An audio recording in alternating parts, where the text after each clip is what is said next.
Halo, selamat pagi. Apa kabar? Luar biasa.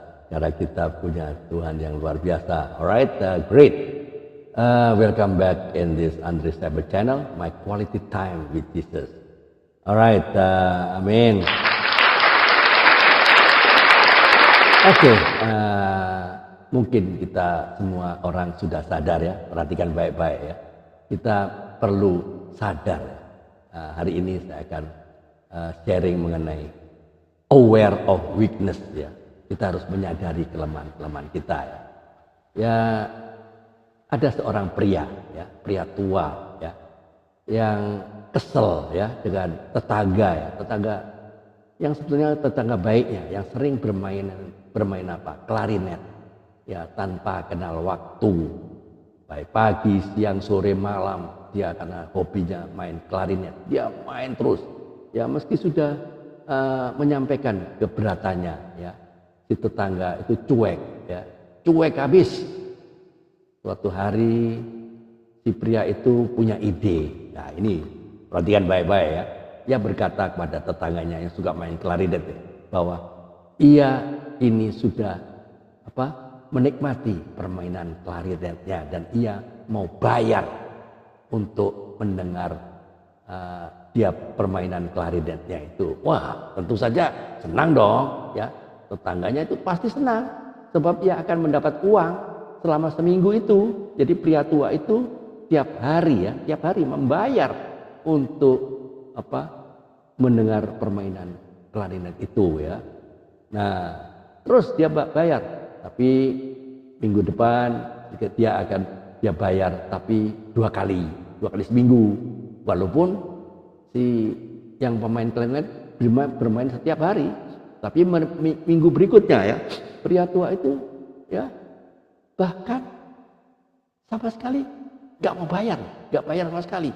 Nah, si tetangga yang suka main klarinet mulai berpikir, lah rugi dong aku jika pria tetangga itu mendengar permainan klarinet saya secara gratis, ya enggak? Maka sejak itu ia berhenti bermain klarinet di rumah itu dan dia pergi ke tempat lain jika ia ingin bermain klarinet itu ya. Ya, ini relasinya apa? Dengar baik-baik ya, korelasinya apa? Iblis kan selalu berusaha memanfaatkan sisi-sisi lemah manusia untuk menjatuhkannya ya. Iblis suka menyerang kita di titik lemah tersebut. Iblis tahu kelemahan hati Yudas Iskariot. Pernah dengar? Yudas Iskariot itu ya. Hati Yudas itu adalah hatinya terpikat pada uang ya. Bermula dari kebiasaannya yang suka mencuri uang dari kas pelayanan para rasul ya. Yudas juga rela menyerahkan Yesus demi uang 30 keping perak ya. Walau Yesus sendiri sudah berulang kali memperingatkan Yudas Iskariot itu, tapi ia tetap saja keras hati dan akhirnya hanya penyesalan yang ia dapatkan ya. Dengar baik-baik, perhatikan ya. Setiap kita punya kelemahan, ya enggak? Adalah penting untuk kita mengenal apa kelemahan kita ya. Dengan mengenali kelemahan kita bisa membentengi diri kita sendiri sehingga kelemahan itu tidak bisa dimanfaatkan oleh iblis untuk menjatuhkan kita ya. 1 Petrus 5 ayat 8 ya. Yang pintar mencatat ya. Berkata apa? Iblis seperti singa yang mengaum-ngaum, yang sesungguhnya